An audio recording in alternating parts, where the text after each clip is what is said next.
नमस्ते दोस्तों and welcome back to our channel. पिछले वीडियो में हमने टेक्निकल रिजाइन के बारे में बात की थी और समझाया था कि ये भारत में सरकारी कर्मचारियों के लिए इतना इंपॉर्टेंट क्यों है। बेसिकली ये नौकरी बदलने का एक तरीका है जिसमें आपको अपने अर्न्ड बेनिफिट्स नहीं गंवाने पड़ते। ऐसे समझो, आपने सालों लगाकर ईंट जोड़कर एक घर बनाया है। अब आप सिर्फ इसलिए तो अपना घर नहीं छोड़ देंगे क्योंकि आप कहीं और शिफ्ट हो रहे हैं, है ना?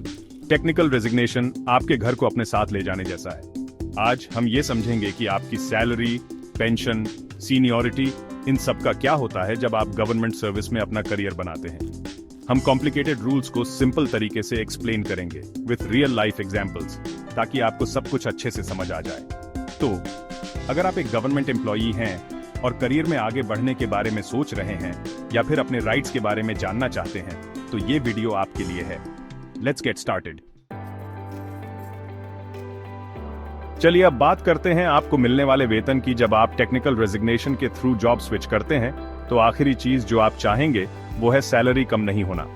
गुड न्यूज ये है कि मिनिस्ट्री ऑफ फाइनेंस के गाइडलाइंस और फंडामेंटल रूल्स के हिसाब से आपकी सैलरी प्रोटेक्टेड रहती है। यदि न्यू पोस्ट पर आपकी सैलरी ओल्ड पोस्ट पर आपके सब्सटेंटिव पे से कम है तो आप ओल्ड पोस्ट से अपना प्रिसम्प्टिव पे प्राप्त करना जारी रखेंगे। इसके अतिरिक्त आपकी पिछली सेवा न्यू पोस्ट पर आपकी एनुअल इंक्रीमेंट के लिए आवश्यक मिनिमम पीरियड में गिनी जाएगी।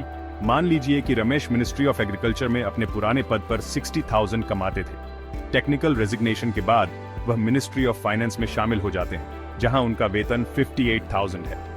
पे प्रोटेक्शन के कारण रमेश को उनके प्रिसम्प्टिव पे के रूप में 60,000 मिलते रहेंगे। यदि रमेश बाद में अपने पुराने विभाग में वापस आते हैं तो उन्हें न्यू पोस्ट पर बिताए गए समय के लिए वेतन वृद्धि भी मिलेगी।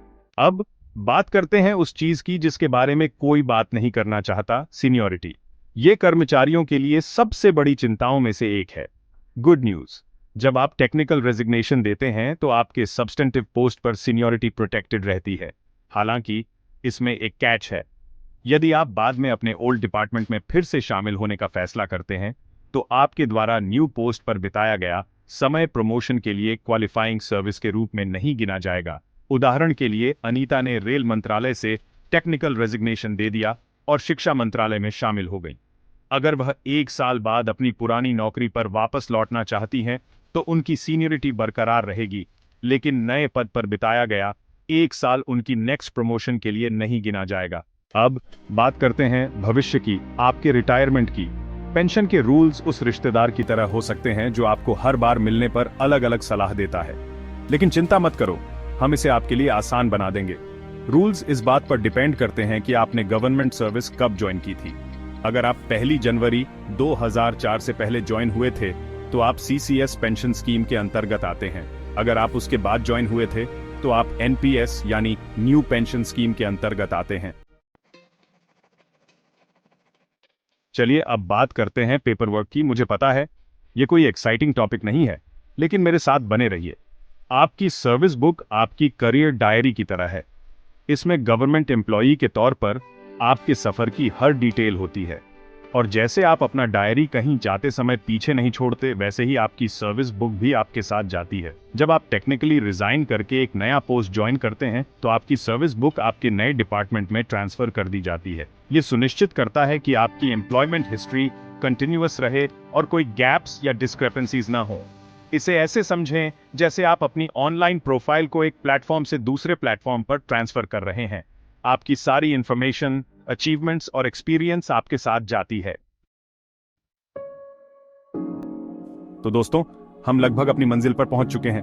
आइए जल्दी से 2 इंपॉर्टेंट प्रोसीजरल रिक्वायरमेंट्स के बारे में बात करते हैं, मेडिकल एग्जामिनेशन और कैरेक्टर वेरिफिकेशन। मेडिकल एग्जामिनेशन के लिए अच्छी खबर यह है कि अगर आपके नए पोस्ट के लिए मेडिकल स्टैंडर्ड्स आपके पिछले जॉब जैसे ही हैं तो आपको दूसरा मेडिकल एग्जामिनेशन कराने की जरूरत नहीं है। इसी तरह कैरेक्टर वेरिफिकेशन के लिए अगर आपकी पुरानी और नई अपॉइंटमेंट के बीच 1 साल से कम समय बीता है तो आपका पिछला वेरिफिकेशन काफी होगा। आपका नया डिपार्टमेंट आपकी अच्छी छवि की पुष्टि करने के लिए आपके पिछले ऑफिस से संपर्क कर सकता है। हालांकि अगर 1 साल से ज्यादा समय बीत चुका है तो एक नया कैरेक्टर वेरिफिकेशन किया जाएगा। तो लीजिए, ये रही टेक्निकल रेजिग्नेशन की दुनिया और ये कैसे एक गवर्नमेंट एम्प्लॉई के रूप में आपके हितों की रक्षा करता है। पे प्रोटेक्शन से लेकर पेंशन बेनिफिट्स तक, सीनियरिटी राइट्स से लेकर सर्विस बुक कंटिन्यूटी तक, और यहां तक कि सिंप्लीफाइड मेडिकल और कैरेक्टर वेरिफिकेशन प्रोसेसेस तक। टेक्निकल रेजिग्नेशन यह सुनिश्चित करता है कि गवर्नमेंट पोस्ट के बीच आपका ट्रांजिशन स्मूथ, बेनिफिशियल और वरी फ्री हो। और गवर्नमेंट सर्विस की दुनिया के बारे में और भी जानकारी पाने के लिए हमारे चैनल को सब्सक्राइब करना ना भूलें। कोई सवाल है या कोई स्पेसिफिक सिचुएशन है जिसके बारे में आप जानना चाहते हैं, हमें नीचे कमेंट्स में बताएं। देखने के लिए धन्यवाद और मिलते हैं अगले वीडियो में।